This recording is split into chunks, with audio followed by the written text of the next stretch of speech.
Hi, I'm Sean Reardon, Mayor of Newburyport, and welcome to the latest edition of the Mayor's Corner. It's a happy Thanksgiving episode here on the Mayor's Corner. I will not be doing one next week, so we're going to get all of our festive holiday information out to you this week, and then I hope everyone has a really fun, safe, and happy Thanksgiving next week here in Newburyport. And if you're traveling around the country, I hope you have safe travels. First of all, I love Thanksgiving. I just think Newburyport is always such a fun place to be around Thanksgiving, and for a couple different reasons. You know, it's always fun when people come home from school. This has always been kind of our homecoming, I think. You know, if you've been around the rest of the country, they always have a big homecoming thing, you know, sometime in the fall. But I think for Massachusetts and this area, our homecoming is usually Thanksgiving, right? Thanksgiving football is a thing that's very unique to New England. You don't see that anywhere else in the country. And it's just a great time for everyone to come home, and it's just really fun. So what do I usually do around Thanksgiving? So Thanksgiving week, these last couple years, as mayor, I get to be part of the Rotary Clubs, and the Rotary Club does so many great things here in the greater Newburyport area. They host a luncheon. It's the Amesbury-Newburyport Football Luncheon, and depending on where the game is that year, that's where the luncheon is. So last year we were here in town, and we had it at the Elks, and this year, because the game's in Amesbury, it is over at Restaurant Molise, and so I'm excited to go over there. Usually, the superintendent's there, high school principal, the coaches, and then hopefully the whole team will be here, and if not the whole team, the seniors will be over there. And I think we have a ton of seniors this year for Newburyport. I think there's 29 seniors on the Newburyport football team. But what's really great about all this, it's the 100th game between Amesbury and Newburyport. I mean, talk about a great tradition, that Amesbury-Newburyport game. And the Mayor Gove from Amesbury and I will both be there. We're going to talk a lot about the history of this rivalry.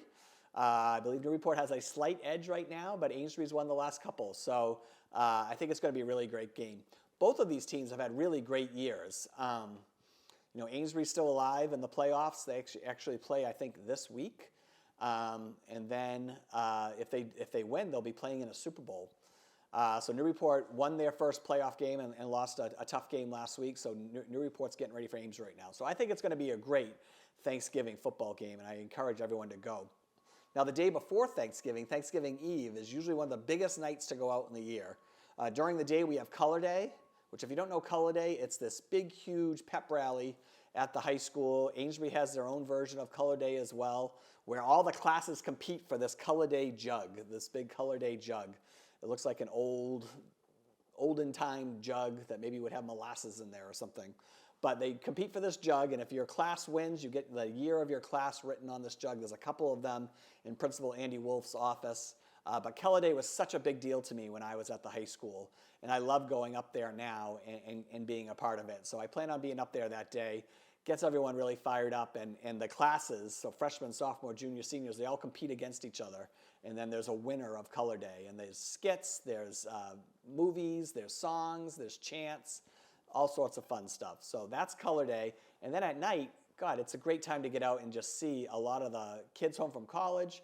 A lot of people come back into Newburyport. So that's why I say it's like a homecoming event. It's like Park Lunch is crazy, Port Tavern is crazy, over across the bridge, Sylvan Street's crazy. Councilor Byron Lane would call it Hero Night. But it's a great night to be out, and then it leads you into the turkey trot at Maudsley State on Thursday morning, Thanksgiving morning, and then the 10 a.m. start to the game in Amesbury, the 100th meeting of these two great schools, great rivalry. And then after that, I go to my sister-in-law's for Thanksgiving, and she lives in Beverly, and it's just a great time to get with a lot. She has about 30, 35 people there, lots of family members, so it's a great time to get together and watch even more football on TV. It's just a fun-filled, good break too here at City Hall, right? We just had an election. This council is winding down, and it's a nice little break before we get into the holiday season. And then that weekend we have the Santa Parade here in Newburyport, where we will light the Christmas tree right like that. Thanksgiving. Buckeyes also play, Buckeyes, Michigan. So again, it's a fun-filled 10 days here in Newburyport, and then we get into December. So again, I hope everyone has a great Thanksgiving. What else is going on real quick? Just a couple quick updates.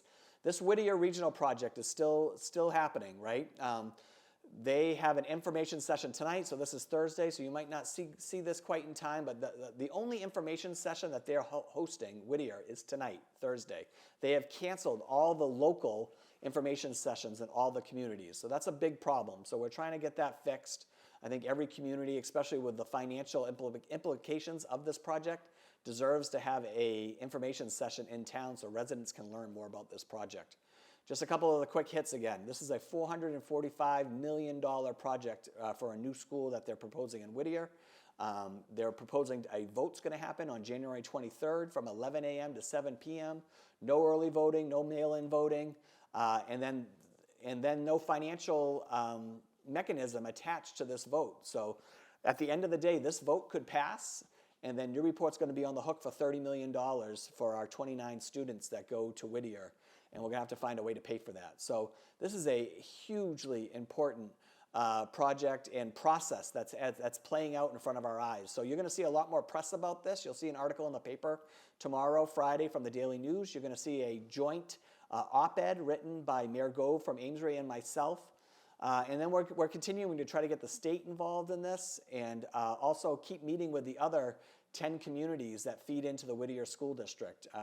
Haverhill just elected a new mayor. We're trying to get her involved, but we're hoping that if at the very least that we can maybe pump the brakes on this process, slow it down, and maybe move the vote to the spring where more advocacy can be done for funding for this project, or just have a better plan. Because right now there's a lot of communities, Newburyport being one of them, that just can't flat out support or finance what they have in place. And so we need to be part of the conversation a little bit more and see what we actually can do for Whittier. Because I think we all believe and believe in Whittier as a great institution. It does a lot of good things, but there's definitely a limit to what we can do financially to support this new project or this renovation of the school at Whittier. So please stay tuned for that. Please reach out to my office with any questions. We have a website page that we put up on the mayor's office site on cityofnewburyport.com. Go to the mayor's office on the left-hand side. You'll see Whittier project page, and we're putting all the information that we have on the project there. We have links to their project page, and then you'll also see all the letters that we've been sending to the Massachusetts School Building Association, to the Whittier School Committee, to the Whittier Superintendent, op-ed to the paper. All those things will be on the website as well, so you can go ahead and read there. So again, it's a very important project, and it could have huge implications here in Newburyport over the next 30 years. So keep an eye on that. On Monday, we got great news. The $6 million bond for our streets and sidewalks was passed. That means our next 5 years of my rolling 5-year streets and sidewalks plan is completely funded. So wow, is that great news or what? So we had my first 2 years done. So this will be 7 years total that we've upped our production in streets and sidewalks maintenance, and it's just so needed here in Newburyport. And we have a really big year coming up next year. So I want to thank the City Council for approving the plan, and especially the bond going forward. The plan actually is still sitting with Public Safety. They're going to have a meeting on Tuesday to talk about it, but Wayne Amaral and his team has put together a great plan, and we're going to be able to move that forward.